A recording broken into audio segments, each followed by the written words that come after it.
Hello hi, ഞാൻ ഉണ്ണികൃഷ്ണനാണേ. ശിവാനി ഒരുപാട് നാളായിട്ട് പറയുന്നുണ്ട് പിസ്സ കഴിക്കണമെന്ന് പറഞ്ഞു. അങ്ങനെ ഞങ്ങൾ നേരെ വെള്ളയമ്പലം ഡൊമിനോസിൻ്റെ പിസ്സ ഔട്ട്ലെറ്റിലാണ് വന്നത്. ഞങ്ങൾ മുമ്പ് ഇവിടെ വന്നിട്ടുണ്ട് കേട്ടോ. നല്ല ആംബിയൻസിലാണ് ഈ ഒരു ഔട്ട്ലെറ്റ് ചെയ്തിട്ടുള്ളത്. നല്ല വൃത്തിയോടുകൂടി സൂക്ഷിച്ചിട്ടുണ്ട് കേട്ടോ.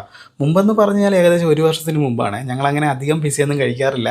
ശിവാനി ഇങ്ങനെ പറഞ്ഞുകൊണ്ട് മാത്രമാണ് വന്നത്. പിസ്സ കഴിച്ച് കഴിഞ്ഞാൽ അങ്ങനെ വയറൊന്നും വീർക്കത്തില്ല, അതുകൊണ്ടാണ് അത് കഴിക്കാത്തത്. ഒരുപാട് പൈസയാവും. അങ്ങനെ ഞങ്ങളൊരു പിസ്സ ഓർഡർ ചെയ്തു. ഒരു 6 പീസിൻ്റെ പിസ്സയാണ് ഓർഡർ ചെയ്തത് കേട്ടോ. അപ്പോൾ അവിടെ എന്തെല്ലോ പൊടിയൊക്കെ ഇരുന്നു, അതെല്ലാം ജസ്റ്റ് ഒന്ന് അതിലോട്ട് തട്ടിയതിന് ശേഷമാണ് കഴിച്ചത്. ആദ്യം അമ്പാടിക്കാണ് കൊടുത്തത് കേട്ടോ. അമ്പാടി ആദ്യമായിട്ടാണ് പിസ്സ കഴിക്കുന്നത്. അവനങ്ങനെ അധികം ഇഷ്ടപ്പെട്ടില്ല. ശിവാനിക്ക് പൊതുവെ പിസ്സ ഇഷ്ടമാണ്, അങ്ങനെ എപ്പോഴും കഴിക്കുന്നില്ല എന്നുള്ളൊരു കാരണം മാത്രമേ ഉള്ളൂ. അങ്ങനെ ഞങ്ങളെല്ലാവരും കഴിച്ചു. ആദ്യം കഴിച്ചു കേട്ടോ. അമ്പാടിക്ക് പിന്നെ കൊടുത്തപ്പോൾ അവന് വേണ്ട, അവനത് ഇഷ്ടപ്പെട്ടില്ല. എന്തായാലും നല്ലൊരു പിസ്സ ആയിരുന്നു, ഞാനും കഴിച്ചു. നല്ല രുചിയുണ്ടായിരുന്നു കേട്ടോ.